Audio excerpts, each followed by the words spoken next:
Welcome to the Marketing Stack podcast. My name is Burhan, and on this podcast we talk about all things marketing, all things digital. And in today's episode, I'm talking to Tom Jackobs, who's got a very interesting backstory, and we'll get into that in the episode. He hails from the fitness industry, where he actually competed as a professional bodybuilder. Is that correct, Tom? Not professional, but But I did do a competition. competitive, Amateur competition. Yeah. amateur competitive bodybuilding, and has since transitioned into digital marketing, all things electronic, so that he could build a remote location independent business. And he's done some fancy stuff with Uber and like renting his car out in the US and all the rest of it. He now lives in Taiwan with a lot of Taiwanese people. And welcome to the episode, Tom. Thanks for having me. Glad to be here. You and we've got a funny history because Yeah. we met randomly, I think, on a Facebook group that was hosted by a common client. When you arrived or when you were coming to Bangkok, I messaged you and said, hey, let's meet up. Like, let's just get together. And that was like Let's have 3 years. a burger. I Yeah, think that was right. Yeah. we had coffee or something. And that was 3 years ago. And believe it or not, you are the only client that I have met in person out of the 110 or 20 clients that I've met or worked with in the last 6 years. That is amazing. Yeah. And that's pretty true for me right now as well. It's like I haven't met any of my clients, my current clients, face to face. Yeah. I remember when you came to Bangkok, you did this digital nomad experience where you recorded and interviewed a whole bunch of digital nomads. I guess you were doing research for yourself on how to actually do the thing. So tell me a little bit of the backstory, how you got here, how you ended up in Taiwan, and then we'll get into some of the marketing stuff. Yeah. Okay, cool. And then if you want to link that YouTube experience, that's available on YouTube, so people can check that out. I think there's 6 episodes of 11 different nomads that I kind of had interviews with, and of course you were one of them. And it was a really great experience. That was my second kind of nomad experience going to Bangkok. My first one was in Mexico City for 30 days. And that was kind of the tip the toe in the water, because Mexico City is a 2-hour flight from Houston. So it wasn't like I was going too far away. And then I jumped off the deep end and went to Bangkok for close to 8 weeks. So to Thailand for 8 weeks, but I spent a couple weeks in Chiang Mai and a couple weeks in Phuket as well. But Bangkok was definitely a good experience as well. I'd like to have gone back. Oh, yeah. Except for the COVID deal, but as things happen. But you said I came out of the fitness industry, and that was really my big business that really took off. I always had side hustles and side gigs when I was working for the corporate stuff right out of university. But once I started the fitness business, and that was about 15 years ago, I just fell in love with it, and I decided to quit my day job. And I'd never been without like that safety net of salary, consistent salary, and that was my first time. And I almost went broke in the first 6 months. As you do, as a newly born entrepreneur. Right.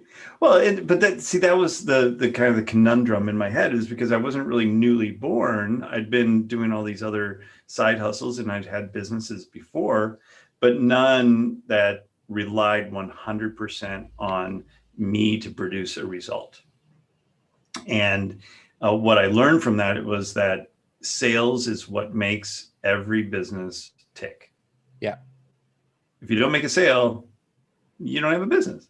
And I mean, you can do all the marketing in the world, but if you can't sell the people that are coming to you, it's going to fail. And you can have the best product in the world too, but if you're not able to get it out into market to let people know about it, it's not going to run at all. It's not going to sell. So I quickly learned how to sell, and that was the turning point in my life. And from that moment on, sales become very, very important, and kind of the self-study of everything sales. And so that's kind of the basis of what I do now is everything comes back to conversions. It's how do we convert to that next step, to the next step, to the next step. And that's sales. That's just kind of the sales process. Yeah, and to translate that into sort of the digital world, it's so everybody's, especially today, everybody's so focused on growing an audience and getting followers and getting subscribers, but the only result that really matters, the only thing that pays off, that helps pay off all the effort, is the selling, the conversions, the thing that people do once they follow, once they subscribe, to actually Yeah. buy something. Yeah. You mentioned something interesting there was, like in learning about the fitness industry, and I've done my own research and tried to do the whole exercise, like full bodybuilding thing. I wasn't successful because I hurt myself. But what I learned in the research is that there's a very close connection or correlation between sort of hustling yourself or working yourself to death to get your body into peak physical shape and building a business. Mm. So do you want to talk a little bit about that? Yeah, I'd never really thought about it, but you're absolutely right. There is a very strong correlation between the two, especially for the bodybuilding. That was a challenge that I wanted to put myself through because I had clients and I wanted to do a complete body transformation, kind of to the extreme in terms of doing a bodybuilding competition. And that is a 24-hour a day, 7-day a week process because you have to really pay attention to what you're eating. The exercise piece, is about an hour a day, to be quite honest. It wasn't a lot of exercise, but the other 23 hours of the day, I was really focused on the food or not the food in some cases in between the meals because I was having to eat every 2 hours. Yeah. And that's kind of when you correlate that to business as well. As an entrepreneur and a leader of your business, it's a 24-hour day, 7-day a week deal. Right. In people that have that employee mindset that try to go into a business oftentimes fail because they're not thinking about the business 24 hours a day, 7 days a week. And it's not to, and I'm not one to say just go all in and hustle, hustle, hustle all the time, because I like the time off as well. But it's always in the back of your head. Like I'll be on vacation and enjoying myself, but I'm always thinking about kind of what's next. And I think that's just the entrepreneur, kind of the chemistry that we have in our brains. Yeah, it's what they call the growth mindset, apparently. I learned that term the other day. And I think the correlation, the connection there is the discipline. Because Mm. if you're sort of eating junk food sort of too many times a week or even a couple of times a day or whatever, the mental side or the commitment that you need to actually get into physical shape is similar to the sort of grinding in your business or on your business to actually make it successful. And that's, I think, the one of the reasons why a lot of businesses fail, or why a lot of people don't actually get off the ground, because they just don't have that level of commitment.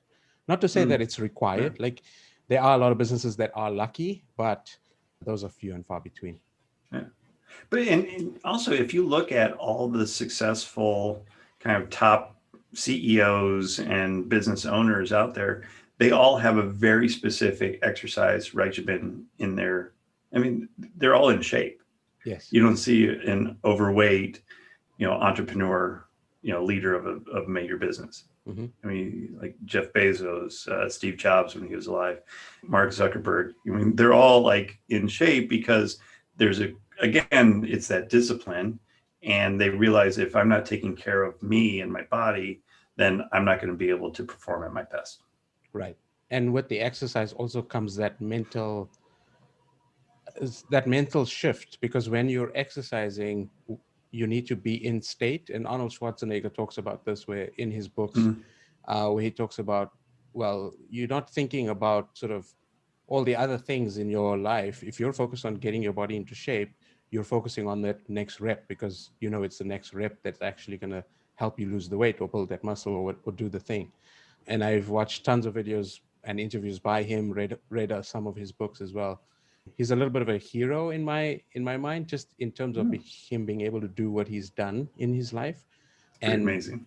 yeah, like him or not, he's done some amazing things with literally nothing almost every time that he's gotten going. So let's move into some of the marketing stuff, some of the learnings that you've seen just in terms of getting your business started, and what you're doing, or what you're seeing out on the ground, or in the Yeah, wires, I guess. in the wires. Sometimes on the ground. Yeah. On the I've spent time in the Philippines and in Thailand and now in Taiwan, but it's, in Bangkok especially, all the wires are just like this mess everywhere, and people just tap into it. And that sometimes, I took a picture of that once and I posted it up on Facebook. I think it was like 3 years ago, and put the question: does your business look like this? Mm. Are there, or does your marketing funnel look like this, where there's like everything it's kind of duct tape and baling wire put together? And for a lot of businesses, and I've been guilty of it as well, is you can have piece things together to get it up and going as quickly as possible, but without really doing the full thought process through it.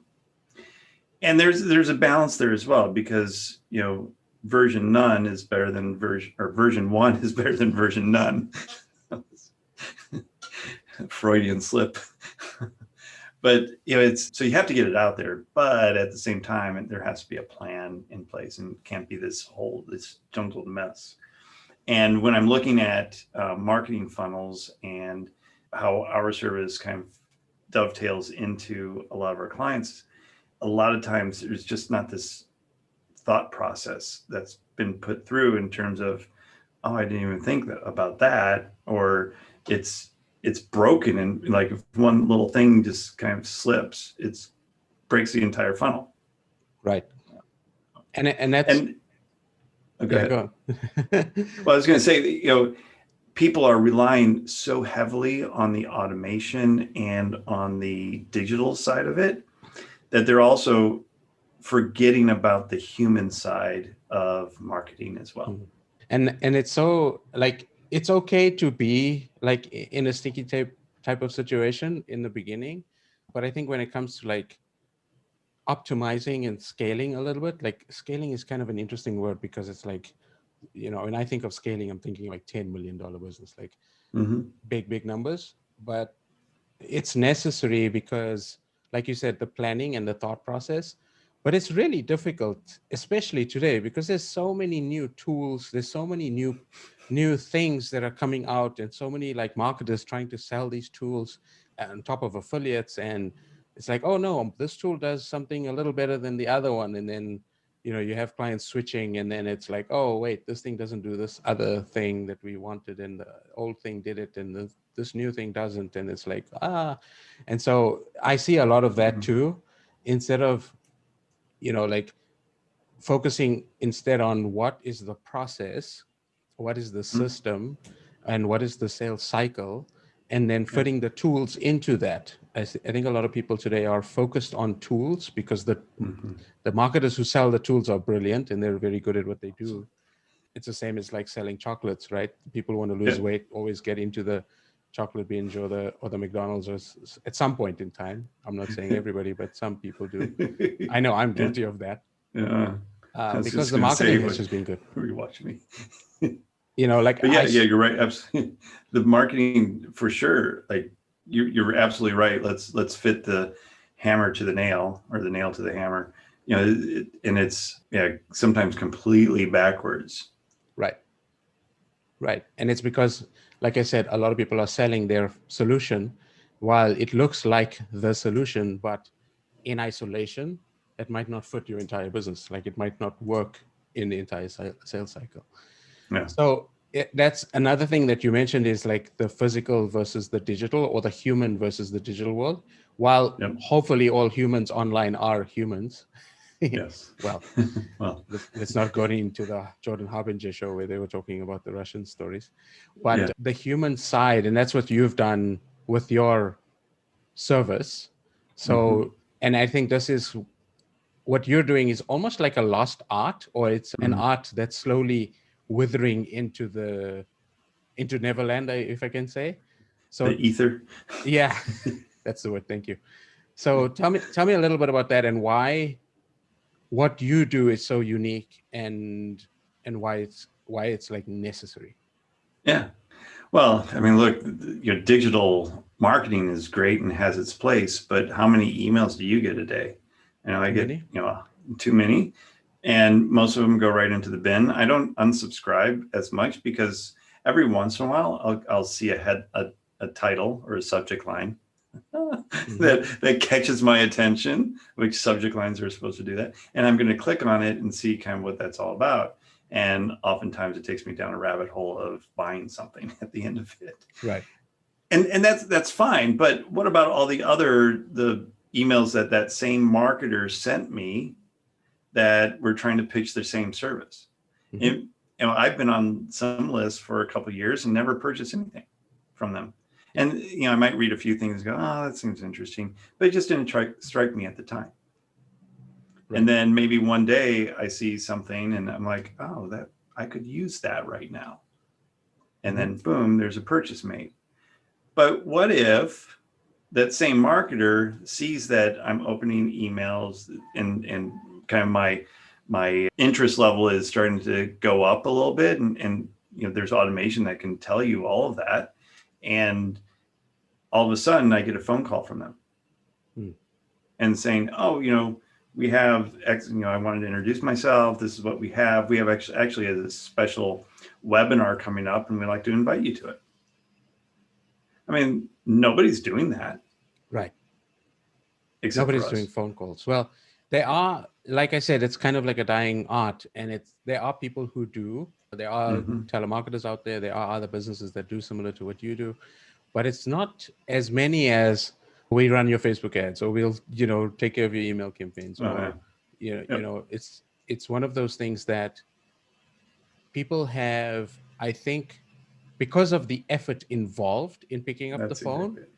and also because of the rejection that comes with that process, because it's like you may only get 2 out of the 100 people you call actually answer the phone, and you obviously know more numbers than I do, but 25%. 25% of people will answer the phone, even though you have their real phone numbers and they opted in on a landing page. It's Yeah. kind of like a lot of business owners, and even their employees, if they have people working for them, Ugh. don't want to go through that cycle of like, oh, am I going to get the 25 today? Yeah. Because there may be days where you hit zero for days in a row. And it's the same with advertising, except with advertising, Mm-hmm. you can kind of hide behind like, oh, Facebook is doing its weird thing today. Like you have blame, but Yeah. when you're calling people, it's you doing the action or your people doing the action. So talk to me Yeah. a little bit Yeah. about that, and how, what you see. Yeah, I mean, and that's the value prop of what we do is we're taking that off of their plate. And one of my clients really summed it up really well. He's like, "Look, I have the staff that can make these phone calls, but I don't want them to, because the moment that they get a hang up or somebody being abusive to them on the phone, now it goes throughout the office. Everybody gets all excited about this one phone call. And then I have to get involved in the phone call. I'm like, oh my gosh, somebody's upset with us on the phone. We should not call people anymore. He was like, the value of me not even hearing about that crap is like awesome. Yeah, So you deal with it and deal with it however you want, right. Let your because people it's like go a down. virus. Yeah. Let your people get it, and we'll just be fine. And it comes Yeah. down to what you said, what we spoke about earlier, about focusing on what is important. While the calls are Mm-hmm. important, it's also the culture of the people. Because Yeah. if you see your business as an engine, as a machine, as a system, as a producing thing, something that you know Yeah. makes good in the world, then you have that negativity in the office, or even if it's remote, like your remote team. It's very easy for like a Slack thread to get completely sidetracked because of Mm. one person's problem. Yeah. And I think that's also comes down to just managing expectations and managing what's most important and giving out or outsourcing the bits that you know are needed, Yeah. but you don't need to do yourself. Yeah, absolutely. I mean, and that's part of our business is conversions, and it's taking the human conversions. So we do like the webinar confirmation. So converting somebody that's opted in for a webinar, converting them to somebody who shows up for the webinar and having that live voice call helps in that. And then converting that person who attended the webinar to actually book a discovery call. And then on the discovery call, which we're doing sales as well, is converting that person to a paid, a low barrier offer. So now our client can have a really good prospect who's paid a little bit of money sitting in front of them, ready for the bigger package. Right.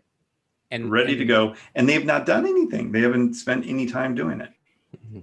And I think one of the barriers for people also not doing the calls is because it costs money, right? Mm-hmm. So if you're paying $5-10 a lead on, say, from a Facebook ad, hopefully you're not paying that much, but if you are paying a certain amount for a Facebook lead, then now adding the phone call, you think, oh goodness, it's going to cost me like $4, $5, $10 for a phone call, and then you're only going to hit 25% of them, and then only a couple of them are actually going to attend your webinar, and only a couple of them are actually going to book a discovery call. At the outset, you may think, oh, the numbers are not going to add up, but if you run the process and you optimize and tweak things, it does, or it can. Absolutely. Yeah, when you're consistent and persistent, and that's my little tagline when I talk to salespeople is you have to be consistent and you have to be persistent. It's not a pest either, but persistency and consistency with what you're doing, and you will be successful because there's going to be down days, there's going to be up days. So if you're consistent throughout, everything gets leveled out. Right. And one of the things that you've taught me as a coach as well is that process of like, well, these are the things you need to do daily, whether it's exercise or whether it's eating or whether it's even business things. There are going to be some down days. There are going to be some challenges. There are going to be things that break, like Zapier or whatever, going nuts, because tools do break. And it's just the remembering the bigger picture and realizing that while it may cost you a lot of money up front, but then there's always lag in a business. There's always like you said, you get emails from people for months or years, and then you convert later on. And because that person was consistent in sending out those emails to you and kept you on their list for God knows how long, eventually when the time was right, it sparked your interest and you converted. And I think a lot of people are just too quick to throw out a strategy or throw out a tactic or throw out a tool or throw out a process or fire a person because, oh, the thing didn't do the thing that they expected today. Yeah. That one time. Right. Yes. Yeah. I mean, we've booked people. So we put them through a 30-day process. Not that we call every day for 30 days, but there's a process over 30 days where we're consistently and persistently following up with warm leads.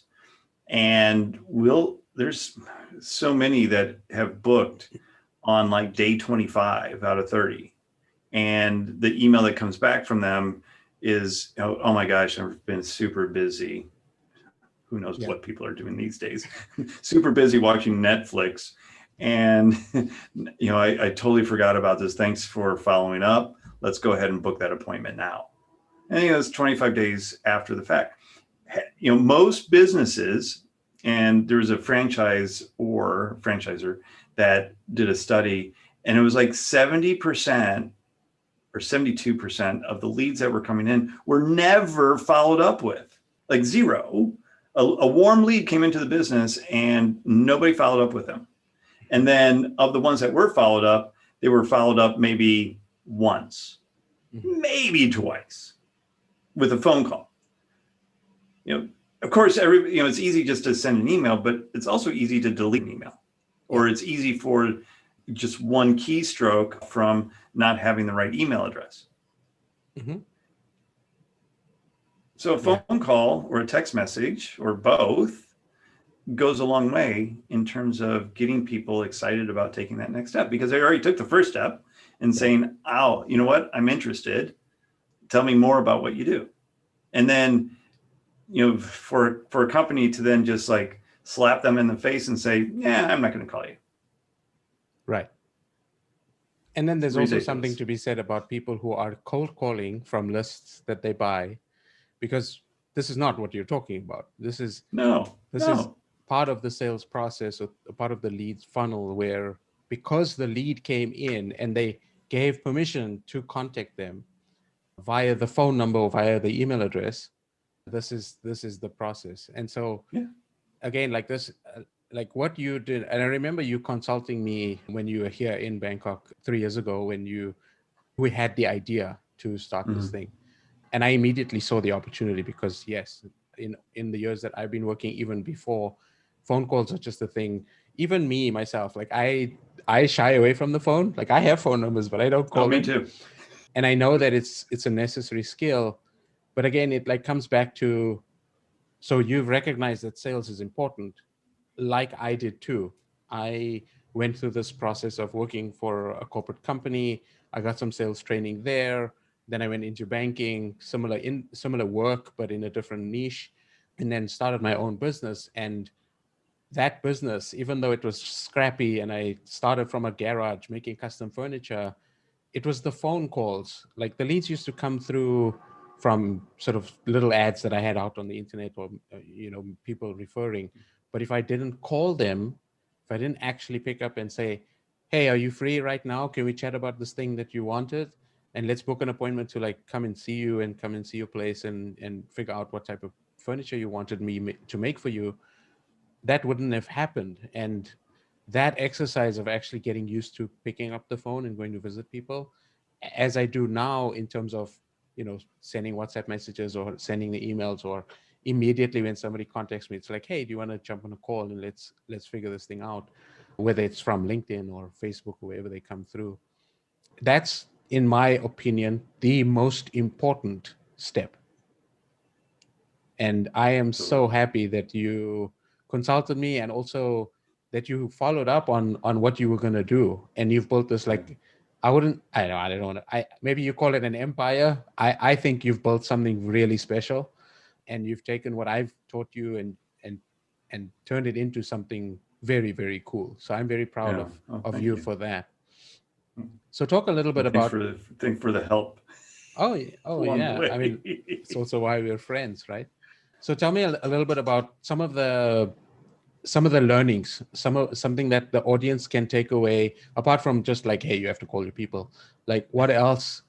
What are the tips, like while they're on the phone, or what are the things that people should consider, if you were to list maybe the top 3 or the top 5 things?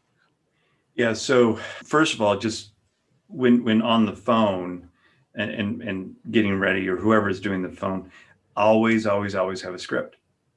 And that doesn't mean reading it word for word, because then that just screams telemarketer. But there needs to be a script so they know kind of what to say, what questions to ask, and they need to be strategic in that conversation to get the person excited to take the next step. So and even if it's just booking an appointment, that's still a sales call in my opinion, because you're selling the appointment. No money is exchanging, but you're selling the appointment at the same time. So the script is primary, the first thing to have. And then the second is just the telephone etiquette. I can't tell you how many times I've heard other people like answer or calling warm leads, but they treat them like cold leads. And I Mm. go, "Oh, hi, Burhan. This is Tom." Why should Okay, I yeah, care? and there's just like who's taking control of that conversation. Mm. So that's the second thing. You have a script. The second is take immediate control of the conversation and kind of learn people's names too, right? And So pronunciation. yeah, and you're right. So I'd be like, "Hey, Brian, this is Tom from blah blah blah. You've registered on our website. Do you remember doing that?" That's always the first thing. we started off with a question, and we interrupt that pattern that's in people's heads already by going, oh, did I do something? Yeah, you did. You entered you saw a Facebook ad or whatever it happened to be. You entered your name and email address and phone number and a website. I'm responding to you. And I can't tell you how many times we've had people go, oh my gosh, that's so quick. Because that's the rule number 3 is, you have your script, number 1. Number 2 is you take immediate control of the conversation. And then the third is that you respond immediately to that lead. If you go more than 10 minutes, that lead is getting, colder and colder and colder, super ice cold after like an hour. And if you try to call them the next day, forget about it, because they've forgotten about it. Even when we call people within 10 minutes, they're still like, what did I do? Yeah, you filled out a form. I don't remember doing that. No, literally, it was 10 minutes ago. It's like, oh yeah, I was in line at the bank, and I guess I did that. Right. Because people are going through, they're in a trance all day for the most part, and they're just like, oh, that looks like an interesting ad, and there it goes. But if a phone call had not gone out to them, then they would have forgotten about the webinar that they signed up for, or the whatever it is that they signed up for. And now that memory jogger is like, oh, do you remember doing that? And then prompting them through the process. And like, oh yeah, I do remember that. And Gary Vee talks about that as well. So he's all about grabbing people's attention. And that's exactly what you're doing, is you're breaking that pattern of their day-to-day.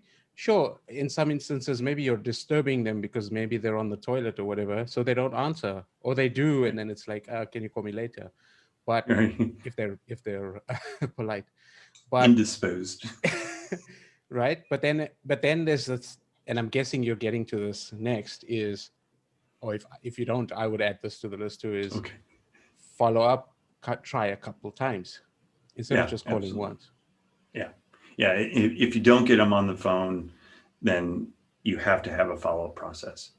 And what we're seeing at our call center is that the average time to get somebody on a call is 11 touches, 11 phone calls and text messages that go out on average. And that includes the ones that go through the entire process of 30 days and expire because they never responded to anything. In the marketing world, or digital marketing world, they'll talk about 7 touches. This is what Google has also published, is that it takes seven touches, but that's all online. These are not phone calls. So now you're adding those 11 to the 7 that are already going out digitally. And that's insane. So it's like, if I need to call somebody, it's like an extra 11 or 12, and maybe you get the person. So now it's an extra 15. So it's like 20, 25 minutes per lead. Yeah. But what does that do for your business, Tom? Well, it exponentially grows the business. I mean, it's incredible. We just got a new client last week. He had his first webinar, and it was webinar to discovery call to him doing a paid consultation. And he had been doing this for 3 months on his own. And he's like, I've had maybe 2 discovery calls, and I haven't had any paid appointments in 2 months of doing this on my own. Can you help? And I don't want to do any of the discovery calls. I just want to sit down with people and do the paid consultation. So absolutely, we can do it. Trained up the staff. First webinar that we did got a higher show rate than he got before, and had more people booking discovery calls because he had more people listening. And then we booked 2 paid calls for him in the same day, like within like 5 hours, the day after his webinar. And he was like, oh my God, how did you do that? Well, you asked me to. Well, we made the phone call. we were persistent and consistent with following up, and we just booked the call. But that's because we have a singular focus. It's converting on the phone. And if you're running a business, you're paying payroll, you're doing this, you're doing that. Oh, the phone is the last thing that you want to pick up and dial, unless you have a process built into your own business where you set aside power hour. That's what I call it. Power hour is you dial for dollars or pesos or baht or NT dollars, whatever, pounds. So I think you went through 4 things there, 3 or 4 things. What's the 4? Yeah. So the first one is scripting. You have to have a script on the phone. The second one is take immediate charge of the phone call. So you break those patterns. The third was, what was the third? follow-up? No, that's the last one was a follow-up. Yeah. Being persistent and consistent on the phone, I think. I'll go through the recording. Okay. I'll cut this piece out. Good. What were those 3? Sorry, I caught you on the spot there. You should have written them down. Yeah, that's a good video. Because they were good. Yeah, that was a good video. I have done it on videos because but the video or doing a script, doing the take immediate control, and then the follow-up, and something in between. So where can people find you if they want to get in touch, if they want to follow you, if they want to stalk you? Yeah, awesome. So most of my handles online are Tom Jackobs. So at Tom Jackobs, TomJackobs. Looks like Jackobs, but it's pronounced Jacobs. And then the name of the business is businessleadmaximizer.com, because that's what we do, maximize those leads for the business. And if you want to test Tom's service, he's actually got a lead magnet on his website. What is the link to that lead magnet? So we can actually prove to people that the phone call happens after 10 minutes or within the 10 minutes. Within 10 minutes of normal call time. Yes. So normal call time in the US is between 9 a.m. and 8 p.m. Mm-hmm. But so they right on the landing page or right on the homepage of the website, businessleadmaximizer.com, there's a form to fill out to test the service. Awesome. Thank you so much, Tom, for being on the episode. I think this was super fun and super helpful for the audience as well. Awesome. We'll catch you on the next one. And all the links for the episode will be down below. If you want to get in touch with Tom, his details will be below the episode too, or in the show notes, wherever you're watching or listening to this podcast. So thank you so much. Thanks, Tom, for having me. Thanks for having me on the show, Brian.